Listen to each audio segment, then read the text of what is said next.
హైదరాబాద్ తో పాటు తెలంగాణలోని పలు జిల్లాల్లో భారీ వర్షాలు కురుస్తున్నాయి. హైదరాబాద్ లో ఉదయం నుంచి Banjara hills, Jubilee hills, Ameerpet, Panjagutta, Khairatabad లో భారీ వర్షం కురుస్తోంది. అటు ఎస్ఆర్ నగర్, మెహదీపట్నం, మాసబ్ ట్యాంక్, కూకట్పల్లి సహా వర్షం పడుతోంది. వర్షాల నేపథ్యంలో డీఆర్ఎఫ్, జీహెచ్ఎంసీ సిబ్బంది అప్రమత్తమైంది.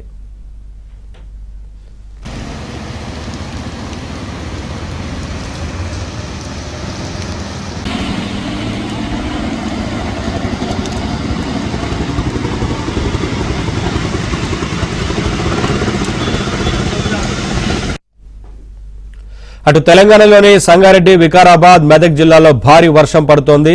లోతట్టు ప్రాంతాలు జలమయం కాగా పలు చోట్ల పంటలు నీట మునిగాయి.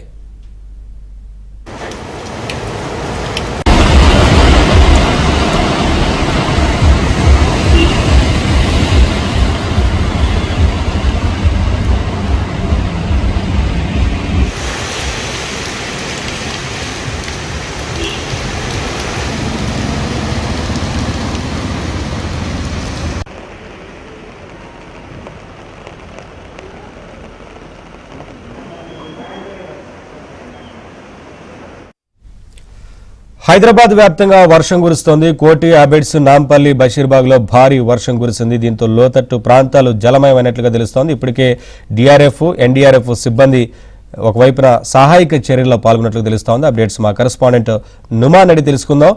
నుమాన్, భారీ వర్షాలు కురుస్తున్నట్లుగా తెలుస్తోంది కదా, వాతావరణ శాఖ ఏం చెప్తోంది? ఎన్ని రోజుల వరకు ఈ వర్షం ఉండే ఛాన్స్ ఉంటుంది? నవీన్, క్యూమ్లో నింబస్ మేఘాల ప్రభావంతో రాగల 24 గంటల పాటు ఇటు తెలంగాణతో పాటు హైదరాబాద్ మొత్తం కూడా దాదాపు 27 జిల్లాలకు వాతావరణ శాఖ ఎల్లో అలర్ట్ జారీ చేసింది. సో అందులో భాగంగానే హైదరాబాద్ నగరంలో ఉదయం నుంచి కూడా వర్షం కొడుతున్నటువంటి పరిస్థితి. నగరంలోని అన్ని ప్రాంతాల్లో ఇటు మేడ్చల్, రంగారెడ్డి, సంగారెడ్డి, వికారాబాద్, హైదరాబాద్ జిల్లాల పరిధిలో వర్షం దంచి కొడుతున్నటువంటి పరిస్థితి ఉందని చెప్పొచ్చు. ఇక రాగల గంట నుంచి 2 గంటల పాటు ఇదే స్థాయిలో వర్షం కురిసేటటువంటి అవకాశం ఉందని హైదరాబాద్ వాతావరణ శాఖ అధికారులు హెచ్చరికలు జారీ చేసినటువంటి పరిస్థితి. ప్రస్తుతం మాత్రం హైదరాబాద్ కి ఎల్లో అలర్ట్ కొనసాగుతుంది. హైదరాబాద్ తో పాటు మొత్తం కూడా దాదాపు 27 జిల్లాల మీద ఈ ఎఫెక్ట్ ఉండేటటువంటి అవకాశం ఉందని వాతావరణ శాఖ అధికారులు చెప్తున్నటువంటి పరిస్థితి ఉందని చెప్పొచ్చు. ముఖ్యంగా ఇటు సిటీలో చూసుకుంటే పంజాగుట్ట కానివ్వండి, అమీర్పేట్, సోమాజిగూడ, దాంతోపాటు ఖైరతాబాద్, పంజాగుట్ట, ట్యాంక్ బండ్, హిమాయత్ నగర్, అంబర్పేట్, గోల్నాక, అదేవిధంగా ఓయూ క్యాంపస్, తార్నాక, ఉప్పల్ తో పాటుగా ఇటు సిటీ సెంట్రల్ అయినటువంటి జూబ్లీ హిల్స్, బంజారా హిల్స్, అదేవిధంగా షేక్పేట్, టోలీ చౌకీ, గోల్కొండలో కూడా వర్షం కురుస్తున్నటువంటి పరిస్థితి. ఈ నేపథ్యంలో జీహెచ్ఎంసీ యంత్రాంగం పూర్తిగా ఎలక్ట్ అయింది. రోడ్ల మీద ఎక్కడికక్కడ వర్షం నీరు నిలిచిపోయింది. సో ఆ వాటర్ అంతా కూడా క్లియర్ చేసే పనిలో పడినటువంటి పరిస్థితి ఉందని చెప్పొచ్చు. మొత్తానికి అయితే ఇటు క్యూమ్లో నింబస్ మేఘాల ప్రభావంతో మాత్రం ఇటు రాగల 24 గంటల పాటు ఇటు హైదరాబాద్ తో పాటు రాష్ట్ర వ్యాప్తంగా దాదాపు 27 జిల్లాల్లో భారీ వర్షాలు కురిసేటటువంటి అవకాశం అయితే ఉందని చెప్పొచ్చు. Naveen, thank you Numan.